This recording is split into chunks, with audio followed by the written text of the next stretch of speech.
Bonjour, bienvenue dans le podcast Danse avec le chaos. Je suis Doc La Luna. L'Inde, mon pays d'origine, m'a appris à danser avec le chaos, à faire des obstacles de la vie, des opportunités pour grandir. Après une carrière de médecin classique, je décide de quitter la blouse blanche. Je ne me retrouve plus dans les codes de notre société patriarcale, post-colonialiste.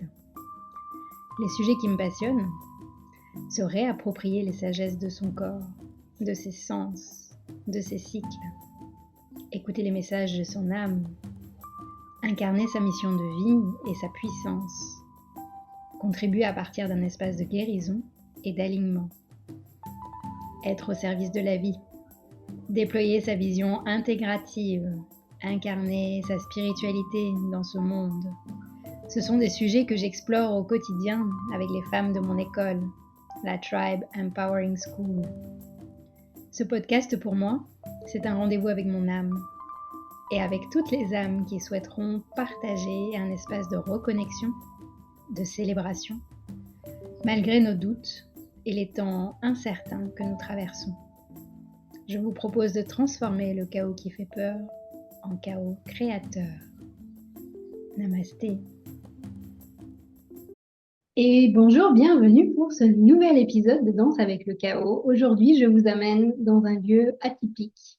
Ça fait partie de ces joies de pouvoir interviewer des personnes qui vivent comme moi en Guadeloupe. Et avant de vous présenter mon artiste qui va nous partager comment elle danse avec le chaos, je veux juste vous dire qu'on est dans son atelier.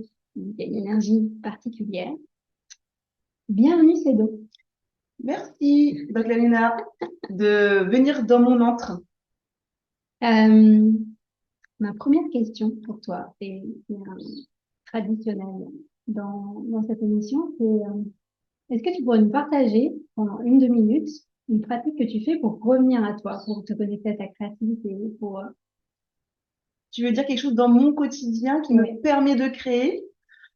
Je pense que la chose que je fais le mieux, c'est justement rentrer dans cet espace, qu'est l'atelier, qui est dans ma maison, mais en même temps suffisamment à l'écart pour me sentir vraiment un petit peu isolée.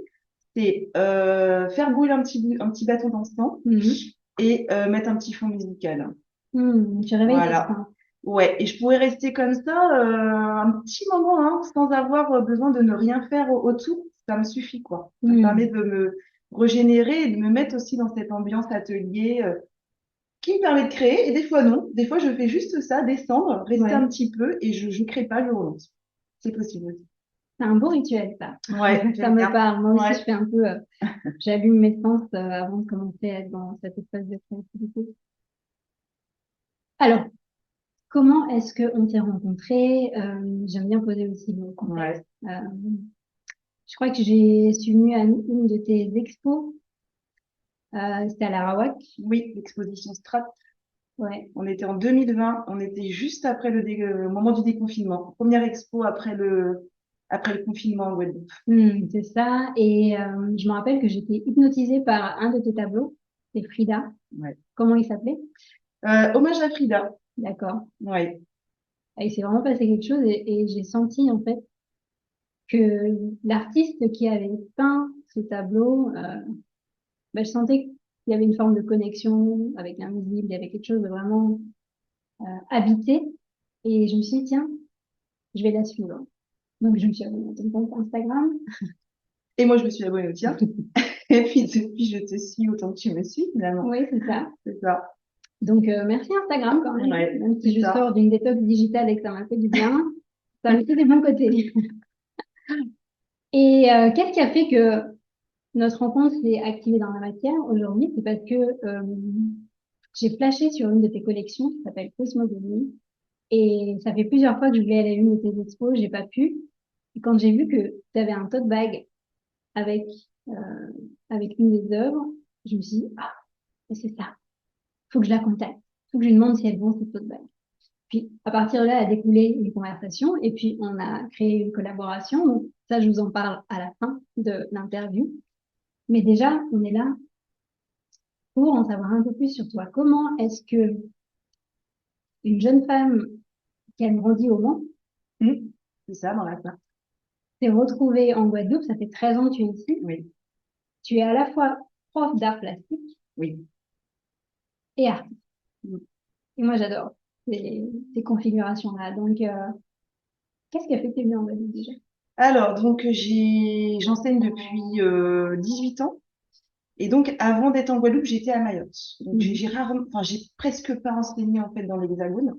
Je suis de suite partie à l'issue de mon concours. Donc, 4 ans à Mayotte et à l'issue de ces 4 années, il était pour moi presque inenvisageable de rentrer dans l'Hexagone. J'avais l'impression en fait d'avoir encore en voyage à parcourir. Et donc, Mhm. j'ai demandé ma mutation en Guadeloupe. Ça fait 13 ans que je suis là maintenant. Mhm. Et pourquoi 13 ans? Ben, parce que, entre-temps, j'ai eu une petite fille, Yanis, qui a 8 ans aujourd'hui. Et je pense que c'est ça, c'est son arrivée dans ma vie qui est la raison de beaucoup de choses, en fait. Mhm. Le fait que je sois restée en Guadeloupe, mais aussi le fait que je me sois mise à créer de manière intense cette fameuse série, d'ailleurs, des cosmogonies dont tu parles. Mhm. Mais comment c'est venu cette envie? Parce que je connais plein de profs d'art plastique, mais ils sont déjà nourris avec leur activité de prof et Alors, bon, j'ai toujours eu une pratique artistique, mais par contre, je me suis toujours refusée à exposer. Mhm. J'ai eu quelques sollicitations depuis que je suis enseignante, mais j'avais jamais souhaité montrer mon travail. Je trouvais que c'était trop dévoiler une part de soi-même. Et en fait, tu parlais tout à l'heure de ces fameuses expositions à l'Arawak en 2020. C'était la toute première. Mhm. Et c'est Elisabeth Gustave qui est chargée de la programmation des expositions qui m'a repérée et qui m'a mis, comme on dit, qui m'a sorti de ma zone de confort et qui m'a dit, allez, tu vas y aller. Mais vraiment, c'était pas évident. Et en fait, depuis ce jour, ça a activé en moi un désir de créer et qui ne me quitte plus, en fait. Et Mhm. voilà, ça fait 3 ans que j'expose régulièrement en Guadeloupe. Mhm. Et tu vends aussi des œuvres en Guadeloupe, mais tu me dis tout à l'heure qu'elles vont juste en France, en métropole. Oui, bah je vends donc bien sûr en Guadeloupe, mais j'en ai une en Guyane par Mhm. exemple. J'en ai effectivement quelques-unes qui sont en France. Ouais, ce sont des œuvres qui s'exportent effectivement. Je vous mettrai le lien de ces dos sous la vidéo et sous l'enregistrement audio, bien sûr. Et on arrive à la question centrale. Et donc, comment est-ce que tu danses avec le chaos? Alors, comment je danse avec le chaos? Je vais vous raconter mon chaos du Ouais. coup, et puis après on verra comment je danse avec. Alors mon petit chaos à moi, je parlais tout à l'heure de l'arrivée de Yanis donc dans ma vie il y a 8 ans. Ma petite fille d'amour qui est donc métissée, puisque son papa a des origines afro-caribéennes. Son papa est originaire de Guadeloupe. Et en fait, cette petite, je l'élève seule. Donc, depuis qu'elle est dans mon ventre, hein, voilà, je suis seule à l'élever au quotidien. Mhm. D'autant plus que je suis quand même à 8 000 km de ma famille, donc je suis vraiment en fait seule avec elle. Et voilà, je suis passée par des moments vraiment compliqués parce Ouais. que c'est dur d'élever des enfants et c'est dur aussi de les élever seuls. Et voilà, et je pense que j'ai puisé en fait ma force, mon énergie de cette histoire-là. Parce que du coup, j'ai eu des choses à raconter. Mhm. J'ai eu une histoire à réparer. J'ai eu une colère en fait à éliminer. Il fallait que je transcende en fait. Il fallait Mhm. que je sois résiliente en fait face à ce qui m'arrivait. Et je pense que c'est ce qui fait la puissance en fait dont tu parlais tout à l'heure qui se dégage de certaines œuvres, Mhm. je pense. Ouais. Donc, tes œuvres te permettent de danser avec le chaos, on est bien. Ouais, tout à fait. Donc Est-ce- voilà, oui, c'est ça. Mhm. Donc je danse avec le chaos parce qu'effectivement, j'arrive, enfin, d'un événement en fait qui est arrivé dans ma vie, Mhm. voilà, qui m'a mise dans des situations où je me suis sentie très seule, très isolée, et puis avec des responsabilités Mhm. énormes sur les épaules, quoi, un espèce de poids. Ouais, c'est ce qui me permet aujourd'hui de danser et de créer de ce chaos-là, effectivement. Mhm. Voilà. Et est-ce que quand je te parle de mémoire transgénérationnelle, c'est ça? Bah oui, parce que mon travail, justement, aujourd'hui, m'a amené à cette réflexion-là. Mhm.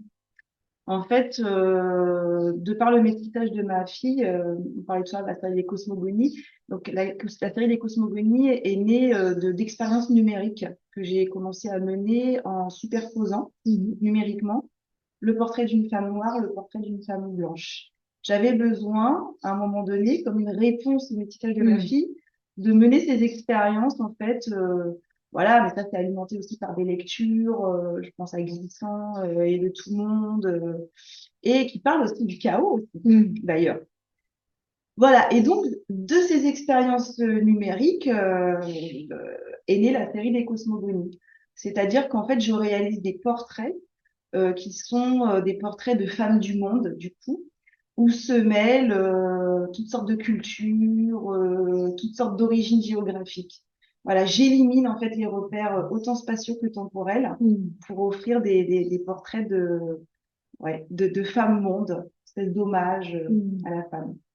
Ouais, c'est vraiment puissant. Je vous mettrai quelques images de ces cosmogonies et évidemment, c'est une cosmogonie qui m'a inspirée pour ce fameux tote bag. Moi, quand je plonge dans un de ces tableaux, j'ai l'impression que tous mes repères spatio-temporels disparaissent pour se connecter à une âme universelle. Ou ce que tu disais, les femmes du monde. C'est ça, ouais. Mais comme tu dis, ouais, l'abolition, alors, c'est plusieurs abolitions. J'abolis les frontières. C'est-à-dire que finalement, les frontières ne sont que des tracés. Il y a des cartes aussi que tu Oui, alors voilà, je travaille aussi avec des cartes de géographie. Je pense que ça, tu fais bien de le dire parce que c'est la base. C'est-à-dire que ces portraits de femmes sont également superposés à des cartes de géographie. Et je travaille avec des cartes de géographie qui sont hautement symboliques puisque elles représentent le monde tel qu'il était à l'origine, c'est-à-dire où tous les continents sont mêlés, juxtaposés et ne faisaient qu'un. Donc, il y a toutes sortes d'abolitions. J'abolis les frontières qui sont en fait des tracés faits de la main de l'homme, hein, complètement arbitraires et souvent par des personnes de pouvoir. Donc, j'abolis ces frontières-là. Et j'abolis donc aussi le temps, puisque quand je m'inspire pour faire le portrait de ces femmes de parures de bijoux qui sont soit contemporaines, mais qui peuvent aussi faire référence à des périodes passées, il y a une espèce d'abolition du temps. Et je pense que ça rejoint un petit peu ce que tu dis dans le fait où tu as l'impression de naviguer entre les époques et entre les espaces. Et tu as combien de cosmogonies? Alors, j'ai combien de cosmogonies? C'est une bonne question. Puisque j'ai décliné en fait mes cosmogonies en plusieurs formats. Trois, oui. Je suis allée jusqu'au format monumental, 2 mètres de haut. Waouh. Ouais, j'en ai une. Elle est dans la collection permanente maintenant de Monsieur et Madame Saint-Just, les propriétaires de l'Arawak, qui me l'ont acquise lors de ma dernière exposition. Donc celui-ci est visible. Voilà. Ah oui, il est visible, il est exposé à l'Arawak dans le hall, dans le hall central. Voilà. Donc ça, c'est la plus grande cosmogonie réalisée. Et puis, je dirais qu'il y en a, puis il y a des cosmogonies qui sont des commandes aussi, qui sont parties chez des particuliers. Parce que tu parlais des mémoires transgénérationnelles et justement, c'est là où c'est intéressant de venir là. C'est qu'en fait, les gens ont commencé à me contacter pour avoir leur propre cosmogonie. Et donc, je me suis mise à créer des cosmogonies où je vais fouiller les photos d'archives familiales des personnes. Les personnes me disent, voilà, j'ai envie que tu me superposes à ma maman qui est partie. Ma maman, voilà, elle a des origines marocaines. J'ai envie qu'on soit unis dans un tableau. Donc, je travaille avec les photos d'archives. Donc, je travaille avec la mémoire transgénérationnelle. Et donc, ce qui est intéressant sur ce travail de commande, c'est que les retours, c'est souvent les mêmes. Les gens me parlent de guérison, de réparation, de réconciliation par rapport à des histoires familiales, parfois où il y a du chaos aussi. Enfin, voilà, et ça guérit aussi les gens, c'est ça qui est incroyable. Ouais. Donc, en fait, quand on fait le total de tout ça, je dirais qu'il y en a une trentaine. Oui, quand même. Ouais, une trentaine. Et encore là-dedans, je ne compte même pas les petites. Quarantaine, cinquantaine. Amusez-vous à aller voir le compte Instagram de Cedo et son site, mais peut-être une petite parenthèse pour les personnes qui nous écoutent ou nous voient, mais qui sont pas familiers avec l'histoire des Antilles, c'est de dire aussi que, en fait, la terre de Guadeloupe, j'ai envie de dire, il y a toutes les cultures du monde. C'est vrai. On est une terre de syncrétisme. Exactement. Et il y a eu d'abord les populations amérindiennes qui sont finalement les premiers habitants de la Guadeloupe. Ensuite, avec l'arrivée des colons, ils ont été exterminés. Il y a eu les esclaves qui sont arrivés majoritairement d'Afrique. Ensuite, avec l'abolition de l'esclavage, il y a eu les Indiens d'Inde. Et il y a aussi eu un peu plus récemment une vague de Libanais, Syriens. Donc en fait, il y a le monde entier. Ouais, c'est vrai, il y a le monde entier en Guadeloupe. Tout à fait. Et souvent, les personnes qui sont venues, c'était pas forcément pour faire du tourisme, mais c'était parce qu'ils n'avaient pas le choix. Ils ont dû changer de sortir de leur pays. Les Chinois. Ouais. Et du coup, il y a comme une coupure avec leur lignée familiale. Et c'est souvent douloureux. Et c'est là que, du coup, il y a des traumas. Il y a des traumas. Oui, c'est vrai. Et en même temps, il y a de la résilience. Ouais, il y a du chaos. Il y a, oui, finalement, tout ça là. L'histoire des Antilles est effectivement singulière. Singulière et au-delà de, enfin, disons que même si les choses font partie de mon histoire avec celle de ma fille est aussi le symbole de cette histoire-là, puisqu'elle est métissage, elle est créolité. Et oui, elle reflète en fait ce qu'est la Guadeloupe. D'ailleurs, tu lui as fait aussi un portrait. Oui, tout à fait. Rimed Razier, il s'appelle. Oui, Rimed Razier. Ouais, Rimed Razier. Alors, c'était dans le cadre d'un concours. Ouais. Ouais, et j'ai remporté ce concours justement. Et Rimed Razier va bientôt être. Ouais, va bientôt sortir ouais, sur 60 000 cabas dans le cadre de ce concours. C'est super. Rimed Razier, c'est les plantes médicinales traditionnelles de la Guadeloupe. Des Antilles. Ouais, tout à fait. C'est génial, je trouve qu'en ce moment, il y a plein de choses qui sortent pour toi. C'est vrai. C'est vrai qu'on s'en rend pas totalement compte quand on est dedans. Et en fait, c'est là, en début d'année, janvier 2023, que pour une des premières fois que je fais ça, je me suis dit, tiens, je vais faire une petite rétrospective de mon année qui s'est écoulée. Et j'ai commencé à lister, en fait, ce qui s'est passé pour moi dans le monde de l'art, mes réussites, mes joies. Et je me suis dit, waouh, c'est passé tout ça. Et ça m'a fait vraiment du bien parce qu'on se concentre souvent sur ce qui ne va pas. Ouais. Mais en fait, quand on fait la liste de tout ce qui va et de tout ce qu'on a réussi, ouais, c'est beau. Tu te célèbres. Ouais, pas assez. Hein. Je pense que je pense ne pas le faire assez. Je vais suivre les conseils de Doc Laluna pour ça. Ouais, je suis assez exigeante avec moi-même et j'ai peut-être trop la tête sur les épaules. C'est-à-dire que je reste toujours ancrée vers mes objectifs, ancrée et droite vers mes objectifs sans peut-être suffisamment savourer ces choses positives. C'est une qualité. Et puis en plus, je pense que tu l'as développé, le fait d'élever une enfant seul. Pour moi, c'est toujours une qualité, mais c'est peut-être aussi d'ouvrir l'espace pour juste se laisser porter, célébrer, savourer. Justement, j'attendais cette rencontre avec toi. On en discutera tout à l'heure parce qu'on va peut-être mettre des choses en place. Ça marche. La collaboration va peut-être se poursuivre. Et oui, donc cette fameuse collaboration, et c'est pour ça que je vous dis, les réseaux sociaux, merci pour ça, puisque du coup, en te suivant depuis maintenant 3 ans, du coup, moi, je cherchais une œuvre, quelque chose d'artistique pour représenter quelque chose qui me fait vibrer depuis tout petit, qui sont les femmes du monde. Ça me met dans une énergie je sais pas comment dire, d'évidence quand je vois un documentaire sur les femmes du monde, quand je vois un livre, des peintures sur les femmes du monde. Pas que à l'instant T, je veux dire en 2020, mais aussi à travers les histoires et les époques. Et donc, quand je suis tombée sur ta collection Cosmogonie, j'ai eu ça, en fait. J'ai eu cette sensation d'être dans cet espace on est toutes connectées. Dans le passé, dans le présent, dans le futur. Et je me suis dit, qu'est-ce que j'aimerais offrir à ma communauté, aux femmes qui achètent mes livres? Évidemment, si je pouvais offrir un tableau à toutes les femmes, ça serait génial, mais pour l'instant, c'est pas possible. Mais comment est-ce qu'on peut rentrer dans cette énergie des cosmogonies? Quand je t'ai vu donc avec ce tote bag dans une de tes publications, je me dis, mais c'est ça. Souvent, on offre, quand on offre des livres ou qu'on vend des produits, d'avoir un beau sac que tu as envie de réutiliser et tu sens que tu appartiens justement à cette énergie, cette tribu. Les femmes qui ont envie de se brancher à cet égrégore de femmes du monde, ça a été une évidence pour moi. Je crois que c'était un dimanche soir, je t'ai envoyé un message sur Instagram. Où est-ce que je peux acheter des tote bags? Et là, tu m'as dit, mais j'en fais pas encore. Oui, c'était pour moi. C'était le mien. Et je t'ai dit, et si je te faisais une commande? Est-ce que t'en ferais? Puis à partir de là, ça a découlé, tac, tac, tac, même pas en 24 heures, on s'est dit d'accord. C'est Donc, vrai. je t'ai Oh, demandé de c'était laisser rapide. infuser le week-end. Ouais, mais je suis même pas sûre qu'on ait respecté notre délai d'infusion. Et là, donc après, tu as lancé la commande, tu m'as envoyé les copies. Et moi, en plus, j'en avais besoin donc, au mois de mai, je vais faire un festival. Donc, je trouvais que c'était hyper intéressant. C'est un festival qui s'appelle Les Jouissives, donc c'est aussi une énergie de femmes du monde. Euh, et puis voilà, ça va arriver. Donc je vais en parler après ce temps d'entretien avec toi, c'est beau.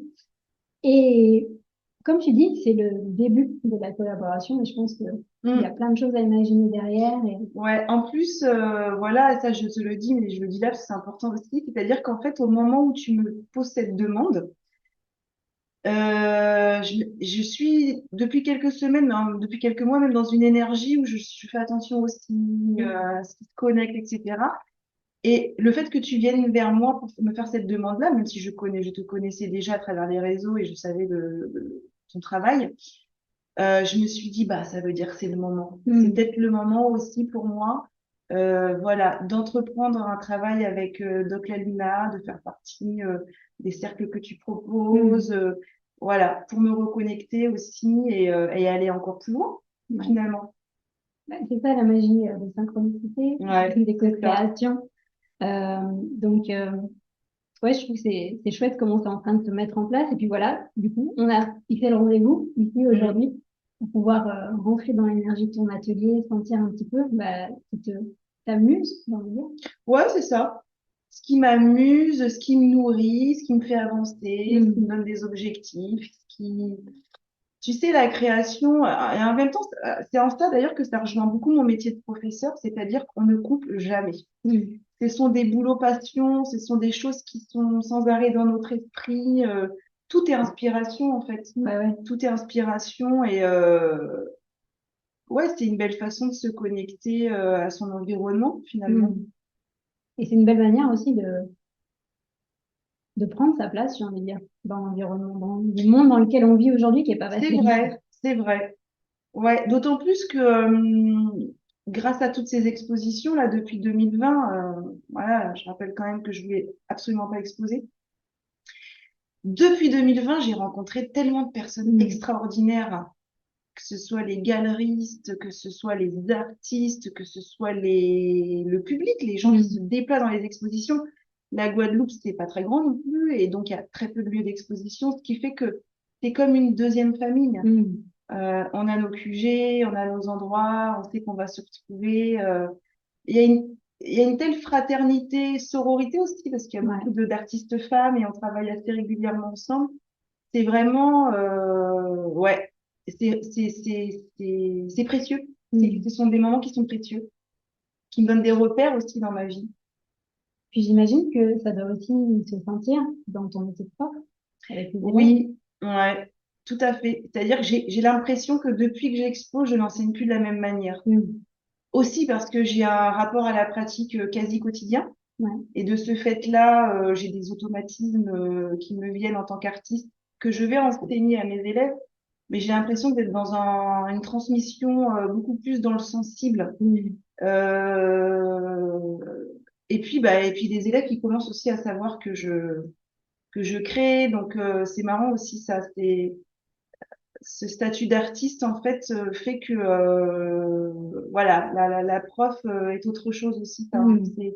Ça fait du respect, ça fait du lien. C'est Un peu comme Robin Williams dans le cercle des choses disparues. Il y a ouais, une connexion différente. exactement. Et une connexion différente. Non, mais c'est vrai, c'est Mm. vrai. Mais ça, ne l'entrevois que récemment, que Ouais, depuis quelques mois. C'est-à-dire que c'est un processus qu'il fallait que ça se mette en ouais. place, quoi. Ça prend du Ouais, temps pour bien tout à fait. s'ancrer chez Ouais. les élèves. Ouais. Mm. Mm.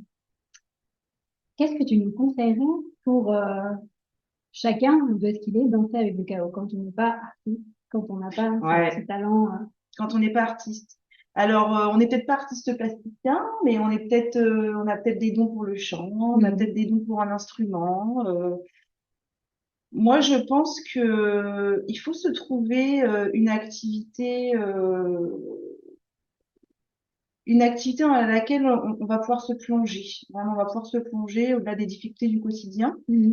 Et moi, je conseille aux gens quand, par exemple, il y a une intention, par exemple, même moi, je le fais maintenant. Tiens, j'irai bien à l'atelier aujourd'hui. Et puis, en fait, je procrastine, je laisse un peu traîner et j'ai plus envie d'y aller. Donc, maintenant, ce que je me dis, quand j'ai une envie qui vient, faut que j'aille à l'atelier, je me donne pas 5 minutes pour me mettre en action. C'est-à-dire que même si je me sens un peu fatiguée, je suis dans le canapé, je suis un peu, voilà, en train de me reposer, faudrait que je aille à l'atelier, je me lève, j'y vais. Et en fait, le seul fait de me mettre en action, de rentrer dans cet espace, d'y être, bah, ça y est, c'est parti. Ouais. L'intention action. Ouais, c'est ça, en fait. Ouais. Donc, en fait, écoutez-vous, mais ne vous écoutez pas trop, j'ai envie de dire. C'est ça. Voilà, d'ailleurs, voilà, ah, j'irais bien faire une petite marche, ou, oh, tiens, j'irais bien cueillir des fleurs, ou, oh, j'irais bien faire je sais pas, tiens, j'ai envie d'écrire. Ne réfléchissez pas trop, faites-le tout de suite. Yes, super conseil. Ouais, Merci. voilà. Quelles sont tes actualités pour les mois à venir? Alors, C'est vrai qu'on a vraiment fait le focus sur Cosmogonie parce que c'est mon ouais, cœur, mais ouais, tu fais plein d'autres choses et c'est vrai. Alors, donc l'actualité, alors au mois de juin, il y a 2 actualités. La première, c'est où c'était, j'espère ne pas avoir besoin d'en parler au passé. C'est une exposition à l'Art Formel qui s'appellera Résonance. Faut savoir que l'Art Formel a été victime d'un incendie il y a 2 jours, mais Viviane est aussi une femme résiliente et une femme qui se bat. Donc, on va trouver des solutions pour que cette expo elle se fasse. Ce sera peut-être pas à l'Art Formel, mais ce sera peut-être dans un autre lieu. Je sais que la solidarité est en route et qu'on lui a déjà proposé des lieux, lui prêter des lieux pour exposer. Et donc, la deuxième actualité, ça sera vers le 23 juin, pendant 3 jours, la Pool Art Fair, grande foire d'art contemporain qui repart là après des années de jachère suite à la pandémie. Voilà, donc les actualités, c'est ça.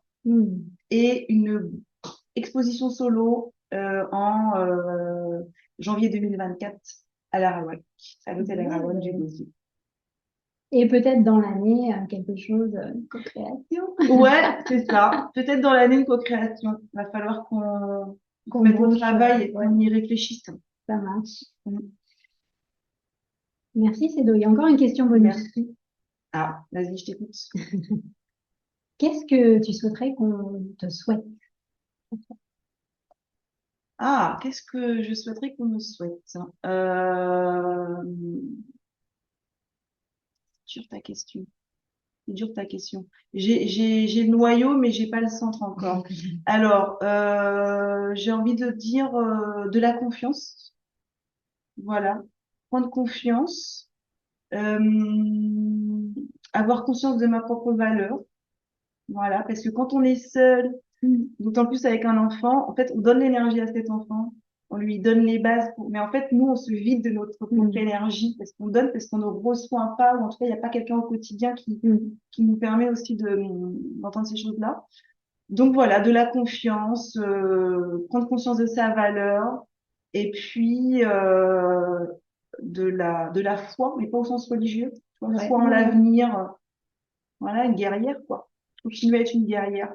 Yes. Et ben, on va lui envoyer tout ça. Ok. Puis on en profite pour nous aussi. Ouais, c'est ça. C'est ça la magie des énergies, c'est contagieux.